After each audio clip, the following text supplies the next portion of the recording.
আসসালামু আলাইকুম। আজকে আমি এবার জানাবো আসলে আমি খামার করে কি পেয়েছি। দেখেন ভাই, আসলে সফলতাটা একদিনের না। সফলতাটা হচ্ছে অনেক দিন তিলে তিলে একটা স্বপ্নকে বড় করার নাম হচ্ছে সফলতা।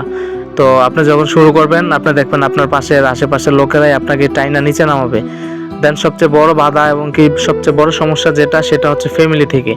আপনি কি ভালো একটা কিছু করবেন, আপনার ফ্যামিলি আপনাকে কখনোই সাপোর্ট করবে না। আপনার ফ্যামিলি বলবে এটা হবে না, এটা লস হবে, এটাতে এই সমস্যা, এটাতে ওই সমস্যা, এটাতে ওই সমস্যা। যেটা আমার নিজেরও হয়েছে, আমার নিজের বেলায় ওইরকম হয়েছে। আমার বাবা মা আমরা কখনোই এই খামার সেক্টরে আসতে দেয়নি, কিন্তু আমি তারপরও নিজের শক্তি এবং কি নিজে শিখছি। আস্তে আস্তে শিখছি, প্রচুর টাকা লস দিছি, লস দিয়ে শিখছি। আস্তে আস্তে বাবা মার কথা হজম করছি। অনেকেই আশেপাশে অনেক মানুষে বলছে আসলে ভাই এই দুনিয়াটা হচ্ছে কি স্বার্থপর, আপনার টাকা ছাড়া আপনাকে কেউই মূল্য দিবে না। তাই আপনি টাকা কিভাবে কামাইতে হয়, আপনার নিজের গোল কি, ওইটা আপনি অ্যাচিভ করার জন্য আপনার নিজেরই চেষ্টা করতে হবে। আপনারটা কেউ করে দিবে না। তো তার জন্য আপনাকে সফলতা হইতে হইলে আপনি অবশ্যই নিজের যে টার্গেট বা নিজের যেটা করতে চান আস্তে আস্তে ধীরে ধীরে আগাইতে থাকবেন। যে যত কথাই বলুক, আপনি কখনোই পিছপা হবেন না। ইনশাল্লাহ দেখবেন একদিন আপনিও সফল হবেন।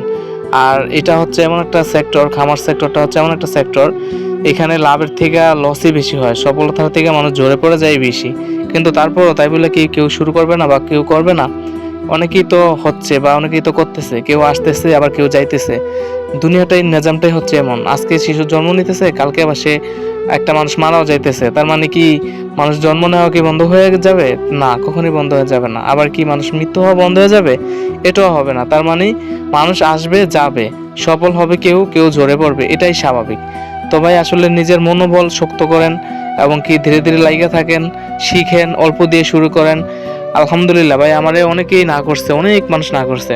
আমি রাস্তাতে হাঁটলে এই করলে সেই করলে মানুষ আমার মুরগির ব্যাপারে এই সেই কত কথা বলতো, কিন্তু আমি তারপরও আস্তে ধীরে মানুষে বলছে আমি শুই না রয়েছি, আমি কিছু বলি না। আমার কথা হলো যে ইনশাল্লাহ আমি একদিন আমার কাজের মাধ্যমে বা আমি সফল হয়ে ইনশাল্লাহ দেখাবো। তো আলহামদুলিল্লাহ এতটুকু বলতে পারি, আল্লাহ যেতটুকু দিচ্ছে শুক্রিয়া। তবে এখনো হয়তো সফলতার দ্বার প্রান্তে পৌঁছাইতে পারি নাই, তবে ইনশাল্লাহ আশা করি পৌঁছাইতে পারবো যদি আল্লাহ তাআলা চায়। আর অবশ্যই ভাই যে কোনো কিছু করবেন সততার সাথে নিয়ে করবেন।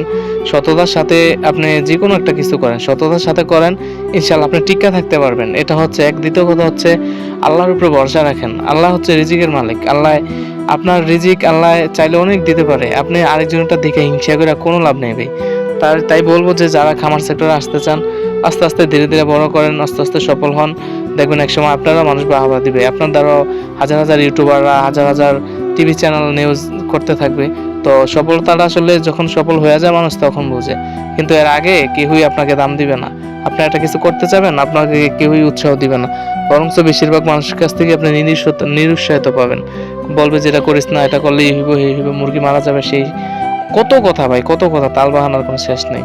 তাই আমি বলবো যে যারা করতে চান শুরু করেন, অল্প দিয়ে শুরু করেন, ধীরে ধীরে লাইগা থাকেন, মার্কেটিং পলিসি বুঝেন। আর আপনারা কিরকম ভিডিও চান আমাকে কমেন্ট করবেন, আপনাদের কমেন্টগুলো পড়তে আমার ভালো লাগে। আজকের ভিডিওটা পর্যন্তই। আসসালামু আলাইকুম।